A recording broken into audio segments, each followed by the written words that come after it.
Glens Falls. It's 8 o'clock.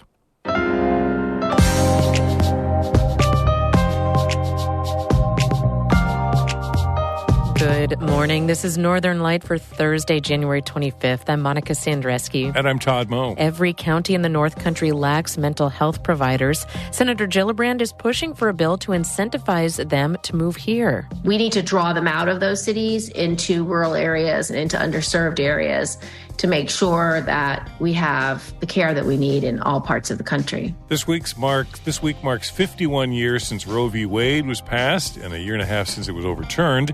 Governor Hochul and leading Democrats are promising to keep protecting abortion rights in New York. Also, the FBI says white supremacy is the greatest terrorist threat in the U.S. and here in New York. As part of our continuing series on far-right extremism, a conversation with the state's Commissioner of Homeland Security. Far too many white Americans see black protest as threatening without any evidence that it is actually threatening or actually violent. And that's a legacy of racism. Times Square in the southern Adirondacks is the setting for a new play that premieres this weekend at Ticonderoga High School. All of that is coming up on Northern Light. Stick with us.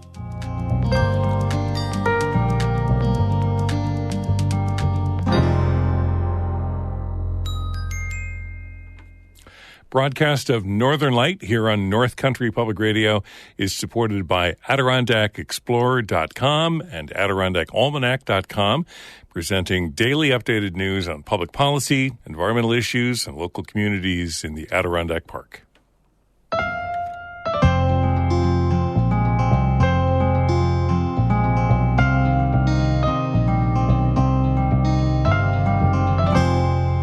This is Northern Light. I'm Monica Sandreski. And I'm Todd Moe. This week marks the 51st anniversary of the U.S. Supreme Court's abortion rights decision, Roe v. Wade, which was overturned about 2 years ago. In New York, Governor Hochul and Democrats in the legislature vowed to continue steps to keep the procedure legal and safe in the state. Karen DeWitt reports.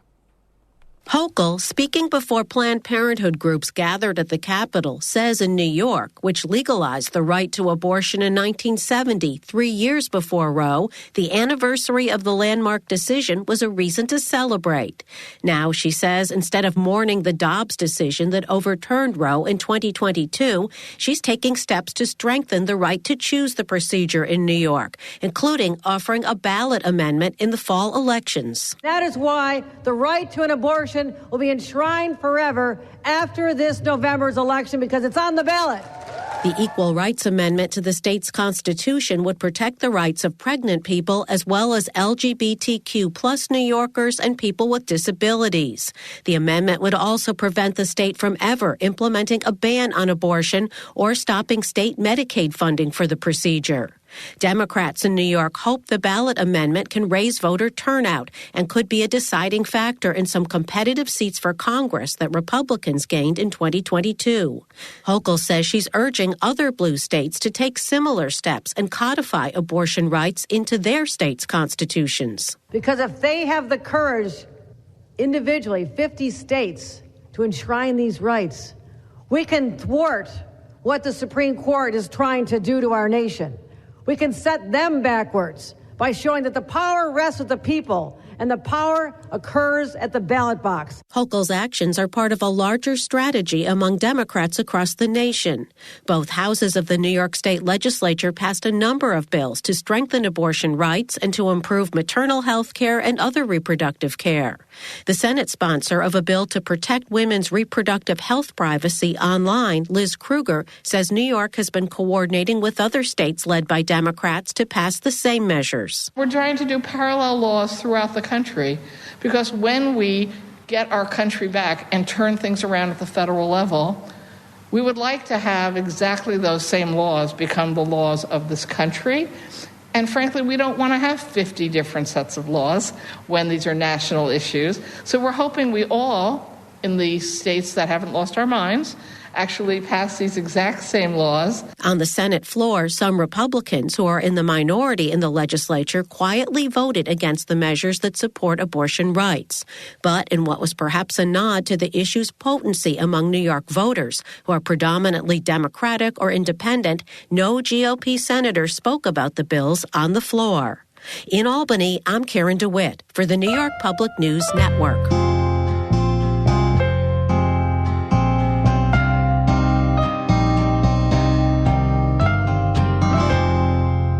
More than 120 million Americans live in areas where there's a shortage of mental health professionals. That's acutely felt in rural places like the North Country. New York Senator Kirsten Gillibrand is supporting a bill that aims to help address that. It would incentivize these workers to move to underserved communities. Kara Chapman has more. Senator Kirsten Gillibrand says almost 3 million adult New Yorkers have mental health conditions. That's more than 10 times the population of Buffalo. And she says when people with mental illnesses don't have access to care, it can lead to all sorts of problems. Far too many end up incarcerated, unhoused, or losing their lives to overdose, crime, or suicide. This can be an enormous burden on our society and economy as a whole, imposing millions of dollars in direct and indirect costs. Gillibrand says the federal government has designated 55 of New York's 62 counties as mental health professional shortage areas. That includes every county in the North Country. The senator says rural areas deal with all sorts of challenges that make it hard to attract people who work in behavioral health. Rural areas often are harder to get to, are not population centers. The North Country, for example, has a very low population. It's just not a draw or a prevalent place where healthcare professionals start their careers and stay. Gillibrand's backing a bill that aims to change that. It would offer federal loan repayment assistance to mental health professionals who agree to work in underserved areas, which tend to be rural or communities of color. The program would provide individuals with up to $250,000 in student loan repayment over the course of 6 years. Eligible loans include those taken out for master's or doctoral degrees or postdoctoral study. Gillibrand says medical degrees are expensive, and practitioners gravitate toward the places where they can find work to help pay for them. Those tend to be cities like New York, Boston, or Albany. We need to draw them out of those cities into rural areas and into underserved areas to make sure that we have the care that we need in all parts of the country. Gillibrand says the bill still has to be passed, but she says she's hopeful because it has bipartisan support in both the House and the Senate. Kara Chapman, North Country Public Radio. The Watertown-Fort Drum area had the highest unemployment rate of any metropolitan area in the state last month. That's according to the latest jobless numbers from the New York State Department of Labor. The area's 5.4% unemployment rate is slightly higher than New York City's. Meanwhile, nearby Lewis County had the third highest unemployment rate among all 62 counties in the state at 5.6%. Hamilton County and the Adirondacks had the highest rate among counties at 7.4%. St. Lawrence and Jefferson counties were also in the top 5. The statewide unemployment rate last month was 4.5%. The city of Watertown's public transit system will add new stops this spring, according to the Watertown Daily Times. City Bus will extend service to the Samaritan Summit Village Senior Facility and the BOCES Technical Center on Route 3. That could happen as early as the end of April. The system is finalizing the new routes and will use a new bus purchased last year to expand its offerings. And a snowmobile club in Lowville is sponsoring a snowmobile safety course next month. The Valley Snow Travelers Snowmobile Club will host the course at its groomer building on Rector Road on Saturday, February 10th. Participants must be 10 years old on or before the day of the course. Children ages 10 to 13 must take the course in order to drive a snowmobile while accompanied by an adult. 14 to 17-year-olds need to take it to drive one by themselves. We have more information about how to register for the course on our website, ncpr.org.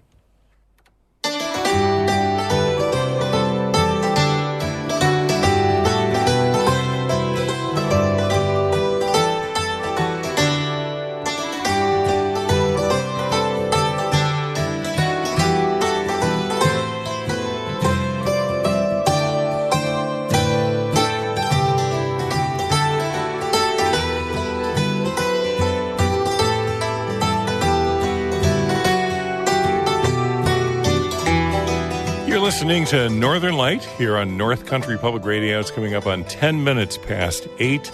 Good morning. I'm Todd Moe. And I'm Monica Sandreski. Coming up, a new play on the Adirondacks gets its world premiere in Ticonderoga this weekend. We'll have a preview of Times Square coming up in just a few minutes here on Northern Light.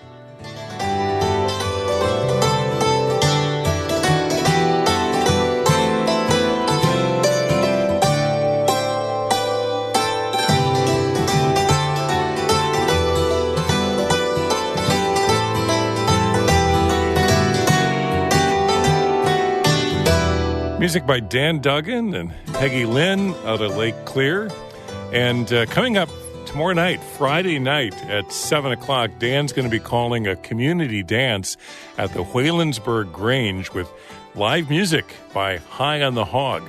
Stop by the Whalensburg Grange for a community dance tomorrow night, Friday night, 7 o'clock.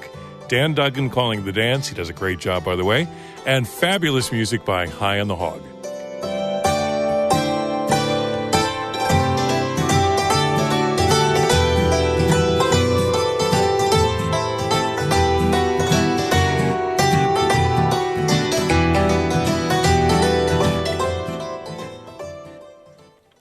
Top security officials in New York and around the U.S. say domestic extremism is a top threat, especially as we get closer to the upcoming presidential election.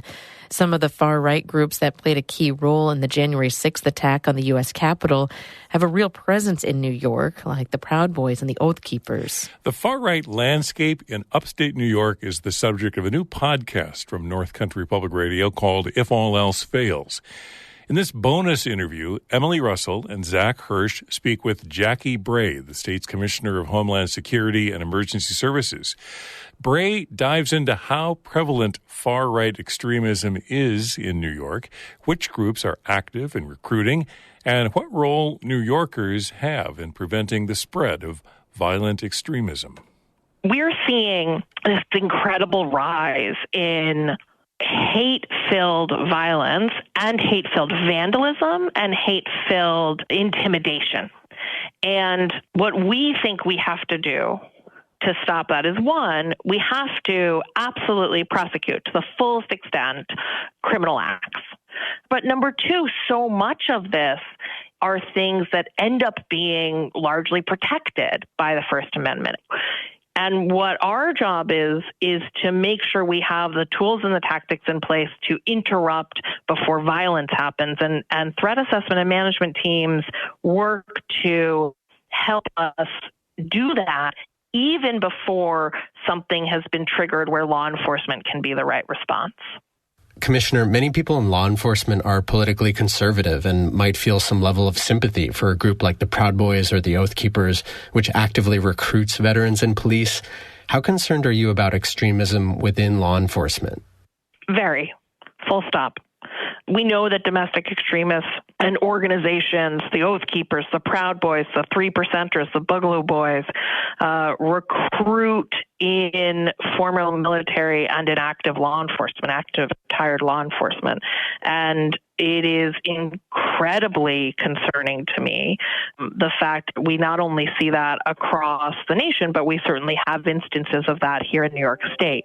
I think that it is incumbent upon our law enforcement agencies to recognize how deleterious, how undermining to trust between law enforcement and the community, allowing people who are members of those organizations within our ranks is and has been, is, will be.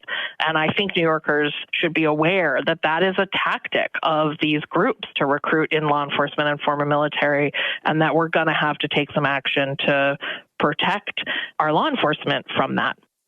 We've interviewed folks about the far-right movement and violent extremism here in the North Country. And a response we hear sometimes is that the Black Lives Matter movement is more violent and more disruptive, and that there's too much focus on the far-right, and that that's unfair. What would you say to that? That's factually not true. The FBI and the Department of Homeland Security, for the two previous administrations, so both in the Trump administration and in the Biden administration, have been consistent that white supremacist violent extremism is the greatest terrorist threat to the United States, and that holds for New York too. And while there has been an undermining of the sort of broad acceptance of institutional information, the truth is that when we look at the facts, we see far more violent extremism and violent extremism that leads to death from racially and ethnically motivated violent extremists in the white supremacist and the neo-Nazi groups. Those are just facts. We don't see anywhere near that from groups like Black Lives Matter. It's not in the same category of groups. That doesn't mean that we don't look across the political spectrum for extremist activity, but we have to be clear-eyed and honest about where most of that violence is coming from. And right now, most of that violence is coming from white supremacist, anti-government, anti-Semitic, right-wing extremists. I would not be doing my job if I wasn't honest with New Yorkers about the actual facts, and those are the facts. Why do you think the Black Lives Matter movement is the focus of those kinds of responses from folks? Racism? You know, our original sin in this country is that of white supremacy. This country was founded on the backs of Black Americans, enslaved people, with land stolen from indigenous Americans. And that legacy persists. And as a white American myself, I have to own up to that. I have to acknowledge that.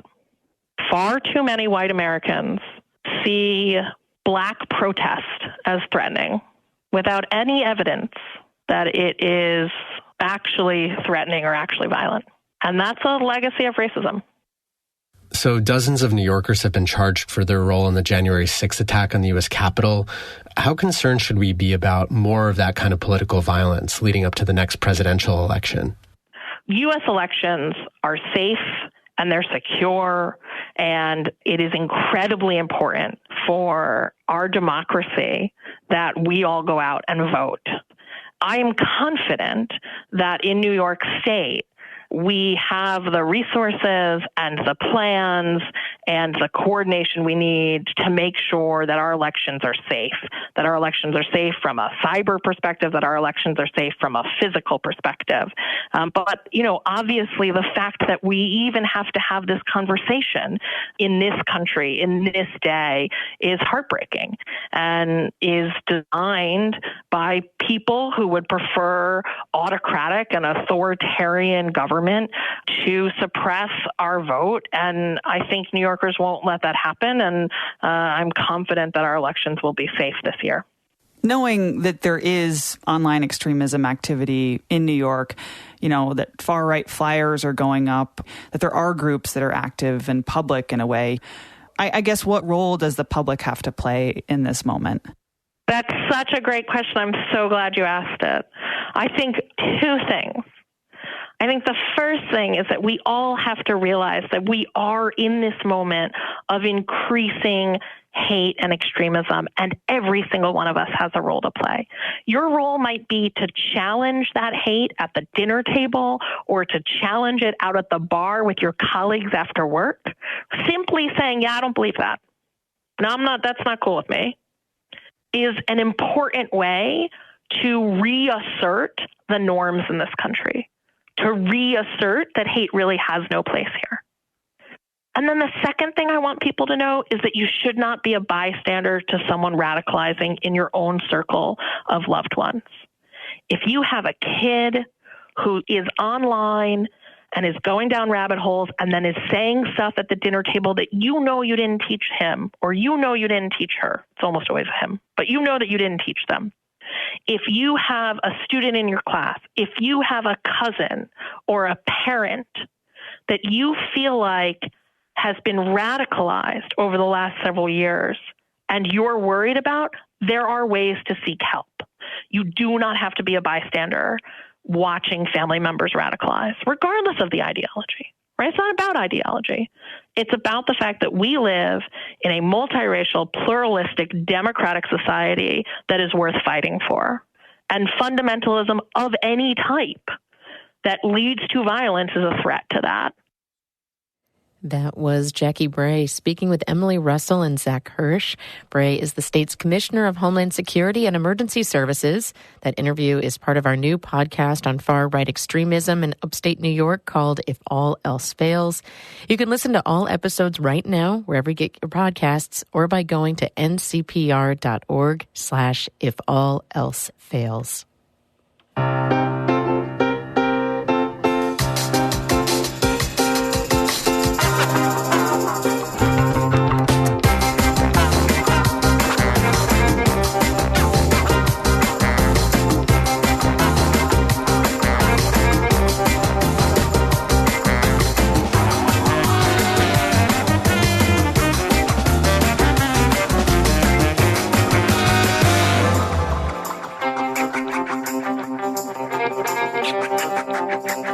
You're listening to Northern Light right here on North Country Public Radio. I'm Todd Moe. And I'm Monica Sandreski. In just a minute, we'll hear from a local playwright and 2 cast members in the new play Times Square, opening this weekend in Ticonderoga. Then stick around after the show for Bird Note. We'll check out the range of songbirds from the tiny golden-crowned kinglet to the hefty common raven. That's just ahead at 8:42. But first, Todd has a look at the weather for us. Yeah, still some icy roads, slippery conditions this morning, occasional light snow, or maybe still some light freezing rain in the forecast today. Highs this afternoon, upper 30s, near 40, winds out of the west-northwest. Maybe some freezing rain tonight, rain tomorrow with highs near 40 on Friday, and then cloudy skies, light snow possible on Saturday. Right now, cloudy, 29 degrees in Canton. The new play Times Square, written by English teacher Kyle Lang, gets its world premiere at Ticonderoga High School this weekend. It sounds like it might be set at a major commercial intersection in Manhattan, right? Well, actually, there's another Times Square in New York, a well-known 46er crossroads in the southern High Peaks region of the Adirondacks. The new play centers on 2 friends, along with stories of the trials and tribulations of many other hikers passing through the trail. I caught up recently with playwright and director Kyle Lang and 2 of his cast members to talk about the show. Lang says the story explores the perspectives of hiking in the Adirondacks and life, but you don't need to be a hiking enthusiast or an expert on the Adirondacks to enjoy it. It's in the Santanoni range of the High Peaks. It's sort of a crossroads that you hike to in order to climb Santanoni Peak, Cuxacraga Peak, and Panther. And it's one of the least popular ranges in the 46 High Peaks. So essentially, the story is our main character, Tom, guides his friend Jordan to Times Square in the Santanoni range. And Jordan has these 3 peaks left to finish for 46. Tom has already completed the challenge, but he's only willing to bring Jordan to Times Square because he has a great disdain for the 3 peaks in the Santanoni range. So he says, I'm going to stay here at this junction, and I'll point you in the right direction. I'm going to point other hikers in the right direction. So Tom positions himself there, and he encounters a great number of other hikers who wander through.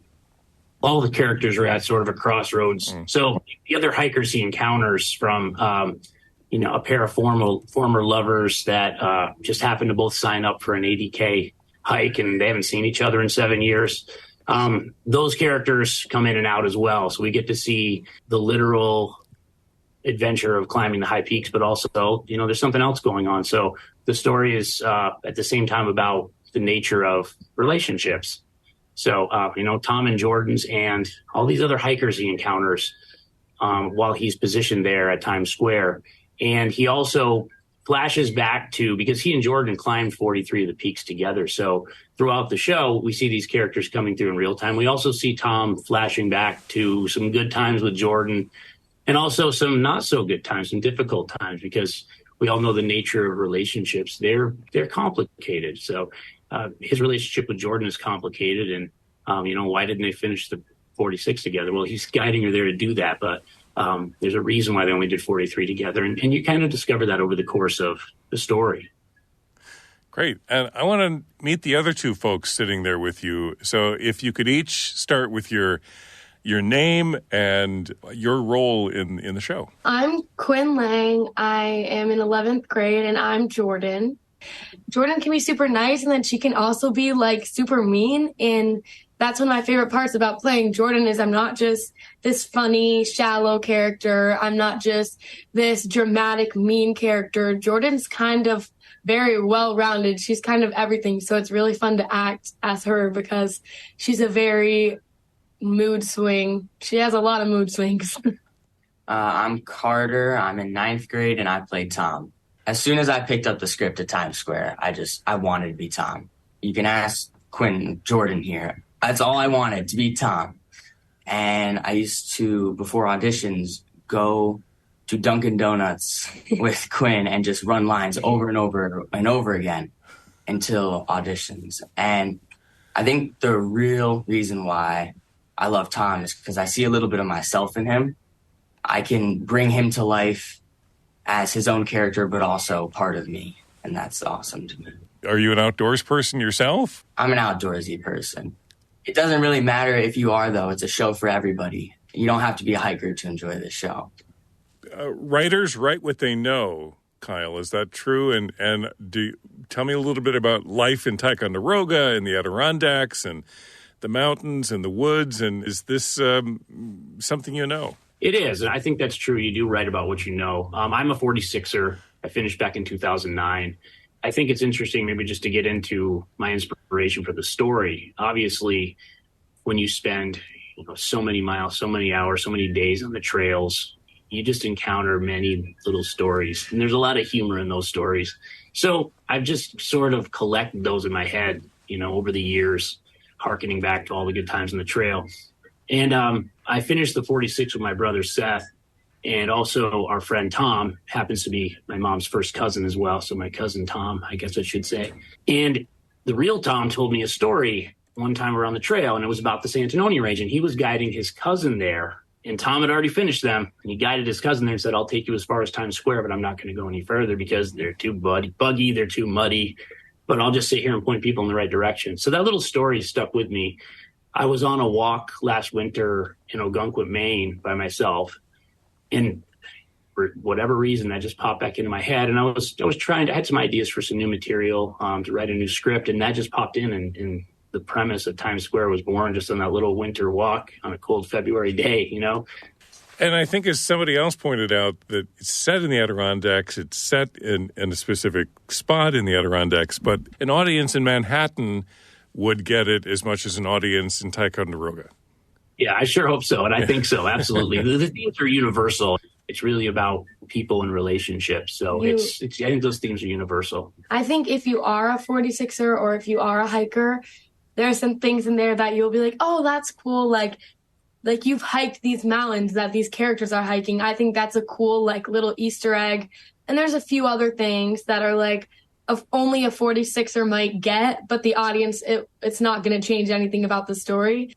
This is a world premiere. This is pretty cool. Nobody's ever seen this show before, and you're blazing a trail, and no pun intended, but with the roles and the characters. And how does that make you feel? I've never been in high school drama club before, so this is an experience for me because I'm a freshman. So this is my first year. Having being one of the leads in a world premiere it's very exciting, and I get to make Tom a character, be the first Tom. So our school is very diverse. There's a lot of athletes, and then there's a lot of music kids. There's a lot of drama kids, and there's a lot of crossovers as well. But I think it's really cool in our school that these kids, the starters on the basketball team, they know our play is going to be good. They'll be in the audience. I know they're going to be there. It's really cool that kids that aren't necessarily in our clubs or in our groups come to support us. Yeah, I agree. I mean, we have such a diverse school with different sports and just everything. And they're all so supportive. Any link that's posted about Times Square, you find the captain of the basketball team reposting it. Where else do you really see that? Carter Mack and Quinn Lang portray Tom and Jordan in Times Square, which premieres this weekend on stage at Ticonderoga High School. We also heard from Kyle Lang. Quinn's dad and the playwright and director of Times Square. And that's it for Northern Light. Morning Edition continues in just a minute. Then join us later this morning for a conversation preparing for the age of AI scams. That's on 1A between 10 and noon this morning, right here on North Country Public Radio. I'm Monica Sandreski. I'm Todd Moe. Thanks for listening. Be well.